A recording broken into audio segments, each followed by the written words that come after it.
da lei. Quando é o pecado que afasta o homem de Deus, é o pecado da transgressão da lei. Pois a Bíblia diz, lá no livro, diz a Bíblia, está escrito em João capítulo 9 e o versículo 31. Deus não ouve ao pecador, mas o homem que é temente a ele a ouve.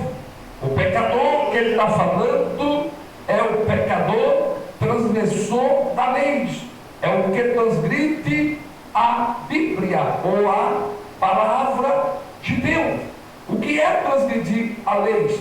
Como nós meditamos aqui nesse texto, a Bíblia está falando do pecado. Vamos aprender que pecado é este. Isso aqui não está falando, não é do pecado do adultério. Isso aqui não está falando, não é do pecado da blasfêmia. Isso aqui não está falando do pecado, louvado seja Deus, aleluia, de julgamento, ou sim, julgamento. Porém, não é o pecado que vai, louvado seja Deus, aleluia, contra Deus.